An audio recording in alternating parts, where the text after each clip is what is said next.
అనుభవించు రాజా. ఏం రాత్రిగా మళ్ళా ఇట్టొచ్చినావు? అయ్యా దండాలయ్యా, వ్యాపారము స్లోగా ఉందయ్యా. కొంచెం మీరు వడ్డీకి డబ్బులు ఇస్తే మళ్ళా వ్యాపారం ఇంప్రూవ్మెంట్ చేసుకుంటానయ్యా. నెల నెలా కట్టుకుంటానయ్యా, కొంచెం హెల్ప్ చేయండి అయ్యా. ఆ మొహం చూడండి, చేపల డబ్బులు కావాలనా?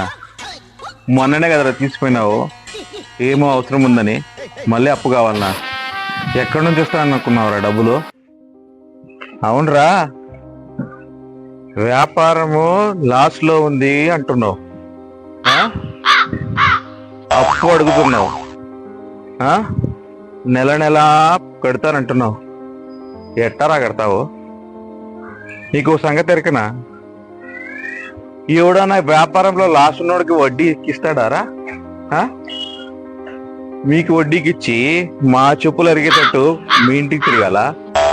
ఎవడరా చెప్పింది మాకి? అయిపోదు పో. ఒకవేళ నీకు వడ్డీకి డబ్బులే కావాలనుకో, మనకు తెలిసినోడు ఒక అయ్యన్నాడు, ఆ అయ్యతో మాట్లాడతా 10 రూపాయలు వడ్డీ నీకు ఓకేనా? వారానికి ఒకసారి కట్టాలి, ఎక్కువ వడ్డీ అవుతుంది. సరే అంటే మాట్లాడతా. అంతకు మించి ఒక్క మాట ఎక్కువ మాట్లాడితే నీ నాలుక చీరేస్తాను. హలో, ఇప్పుడు వీడియోలో చూశారు కదా మీరు, ఇలాంటి సమస్యని ప్రతి ఊర్లో, ప్రతి మండలంలో, ప్రతి విలేజ్లో, ప్రతి సందు గొంతుల్లో ఇలాంటి ఫేస్ చేస్తూ ఉంటారు చిన్న చిన్న వ్యాపారస్తులు. 10,000 20,000తో వ్యాపారం చేసే చిన్న చిన్న కాయగూరల వ్యాపారము, ఫుట్పాత్ మీద వ్యాపారం చేసేవాళ్ళు, ఇలాంటి వారు చాలా మంది ఇలాంటి సమస్యను ఎదుర్కొంటూ ఉంటారు. దయచేసి మీకే చెప్తా ఉన్నా, మీరు సంపాదించిన డబ్బు మీరే అనుభవించాలంటే దయచేసి ఇలా ఎక్కువ వడ్డీకి తీసుకొని వ్యాపారాలు చేయకండి.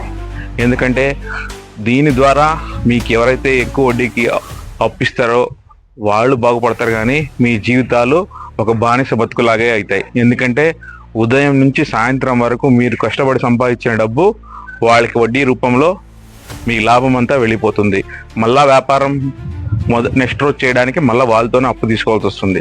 దయచేసి మీరు మీ ఖర్చులను తగ్గించుకొని మీ వ్యాపారం ఎంత ఉందో అంతలోనే వ్యాపారం చేసుకుంటూ దాంట్లో వచ్చిన లాభాన్ని కొద్ది కొద్దిగా తీస్తూ కొన్ని రోజుల తర్వాత మీ వ్యాపారాన్ని అభివృద్ధి చేయాలంటే ఆ దాచుకున్న డబ్బుతో వ్యాపారాన్ని అభివృద్ధి చేసుకోండి, కానీ బయట అప్పులు తీసుకుని వచ్చి వ్యాపారాన్ని అభివృద్ధి చేయకండి. అలా చేస్తే మిమ్మల్ని వడ్డీ వ్యాపారస్తులు ఒక బానిసలుగా చూసుకుంటారు. మీరు మీ కుటుంబాలు జీవితాంతం వాళ్ళకి వడ్డీలు కడుతూనే ఉంటున్నారు, కానీ మీ వ్యాపారం అభివృద్ధి అవ్వదు, మీరు అభివృద్ధి చెందరు. మీతో పాటు మీ ఫ్యామిలీ కూడా చాలా కష్టాలు ఫేస్ చేస్తుంది. దయచేసి ఎవరు అధిక వడ్డీలకు రుణాలు తీసుకొని వ్యాపారాలు చేయకండి. ఇక్కడికి ఫోటో తీయ ఒకటి చెప్తా. నువ్వు బాగా డెవలప్ అయ్యావురా.